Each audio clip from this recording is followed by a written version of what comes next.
نستغفره ونؤمن به ونتوكل عليه ونعوذ بالله من شرور أنفسنا ومن سيئات أعمالنا من يهده الله فلا مضل له ومن يضلله فلا هادي له ونشهد أن لا إله إلا الله وحده لا شريك له ونشهد أن سيدنا ومولانا محمدا عبده ورسوله صلی اللہ تعالی علیہ وعلى آلہ واصحابہ وازواجہ وذریاتہ وبارک وسلم تسلیما کثیرا کثیرا اما بعد فقد قال اللہ تبارک وتعالی فی کتابہ العظیم ان فی خلق السماوات والارض واختلاف اللیل والنہار لآیات لأولی الالباب وقال اللہ تبارک وتعالی ان فی ذلک لآیات لقوم یعقلون وقال اللہ تبارک و تعالی ان فی ذلک لآیات لقوم یسمعون وقال اللہ تبارک و تعالی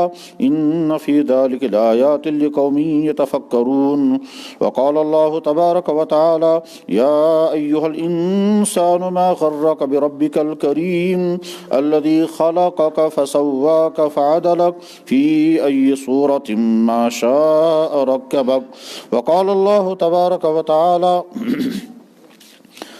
قل أرأيتم إن أخذ الله سمعكم وأبصاركم وختم على قلوبكم من إله غير الله يأتيكم به وقال الله تبارك وتعالى هو الذي جعل لكم السمع والأبصار والأفئدة قليلا ما تشكرون وقال الله تبارك وتعالى إن السمع والبصر والفؤاد كل ذلك كان عنه مسؤولا وقال الله تبارك وتعالى يوم تشهد عليهم ألسنتهم وأيديهم وأرجلهم بما كانوا يعملون صدق الله مولانا العظيم وصدق رسوله النبي الكريم ونحن على ذلك لمن الشاهدين والشاكرين والحمد لله رب العالمين يا رب صل وسلم دائما أبدا على حبيبك خير الخلق كلهم مولاي صل وسلم دائما أبدا على حبيبك خير الخلق كلهم مولاي صل وسلم